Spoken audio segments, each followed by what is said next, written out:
Halo teman-teman semuanya, kembali lagi di podcast Jurnalaska.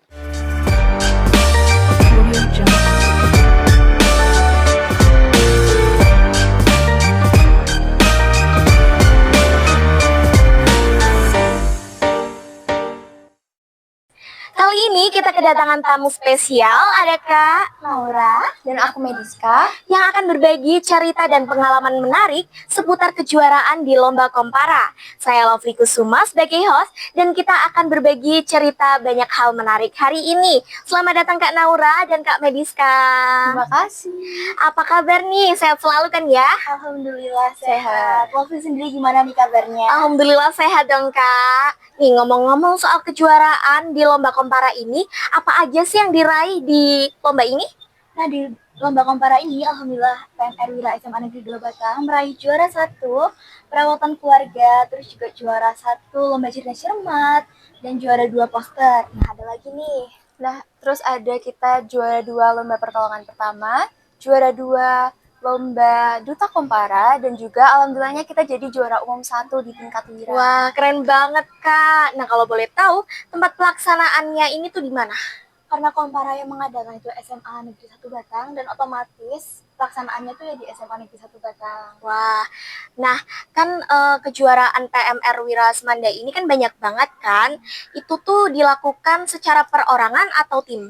Nah, jadi kita ini tuh sebagai satu tim, tapi untuk per bidang lombanya itu dilaksanakannya itu sendiri-sendiri. Oh, begitu Kak. Untuk Kak Naura dan Kak Mediska, aku penasaran nih, kenapa sih bisa tertarik dengan ekskul PMR? Oke, awalnya aku tuh tertarik tuh sebenarnya awalnya kayak nggak gimana ya, kayak ngerasa tuh PMR cuma duduk-duduk doang, teori doang gitu kan. Ya. Ternyata tuh ilmunya tuh berguna, kayak ngeliat kak kelasku tuh bisa nolong orang lain, terus juga nolong dirinya sendiri. Jadi kayak, oh ya, ini kayaknya aku bisa nih join di sini. Akhirnya aku join PMR dan ternyata tuh bener banget ilmunya tuh bisa buat nolongin orang kayak kalau pacaran ada orang pingsan gitu kan. Terus juga bisa ngambil pacaran. Kalau Kak Mediska sendiri gimana nih? Nah, kalau aku sendiri karena dari awal aku emang bener-bener tertarik di bidang kesehatan, jadi aku ngerasa mungkin dengan aku ikut ekskul PMR ini aku bisa mengembangkan bakat dan minat aku nih. Nah, ternyata bener aja dengan join PMR ini aku bisa nolong orang, bisa nolong diri aku sendiri, terus juga selain itu aku benar-benar ngerasa nyaman banget sama organisasi PMR ini. Sampai 5 tahun ya. Iya, kita 5 tahun bertahan. 5 tahun di PMR. Ya ampun, lama banget, keren.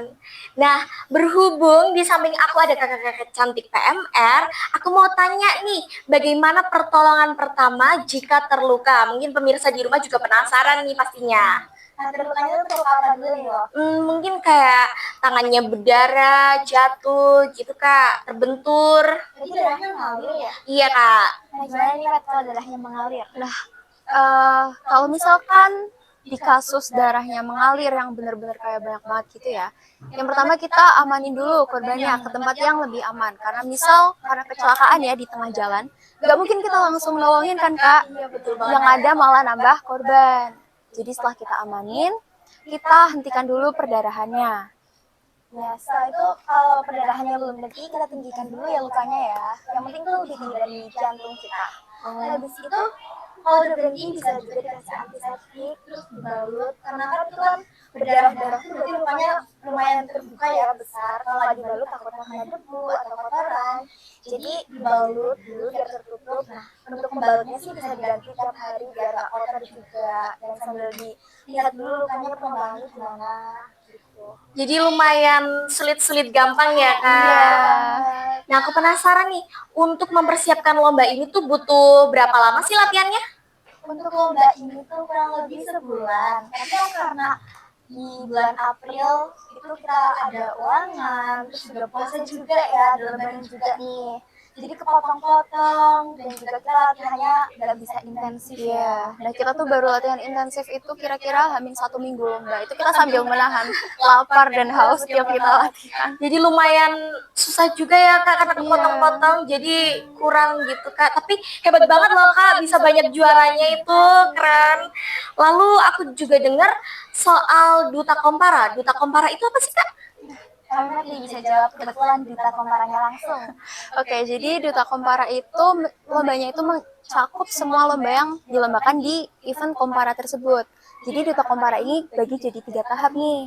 Yang pertama itu ada ujian tertulis atau tes tertulisnya. Itu ada aku ngerjain 100 soal tentang kepalang merahan, semua materi yang ada di kepalang merahan.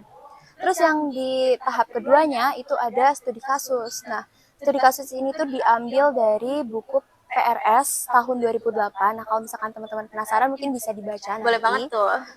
Karena buku itu benar-benar bermanfaat banget buat kita. Nah, waktu di studi kasusnya ini itu tuh dikaitkan dengan masalah-masalah yang lagi booming pada saat itu tentang narkotika, tentang pergaulan bebas dan lain sebagainya. Terus yang terakhir ada unjuk bakat. Kalau untuk Kak Mediska sendiri unjuk bakatnya apa nih? Oke. Buat aku unjuk bakat itu aku nampilin tari Sorote Lintang. Wah, bisa dicontohkan sekarang nggak Kak? Aduh, gak bisa deh kalau sekarang nih. Aduh, ajarin aku dong Kak. Aduh, mau ya? Mau dong. Nanti aja calling aku. Oke, siap. Wah, terima kasih banyak ya Kak Naura, Kak Mediska atas cerita dan pengalaman menariknya. Mungkin segitu aja podcast Jurnal Laska kali ini. Saya Lovely sebagai host pamit undur diri. Jangan lupa like, comment, share, dan subscribe postingan Jurnal Laska. See you. See you.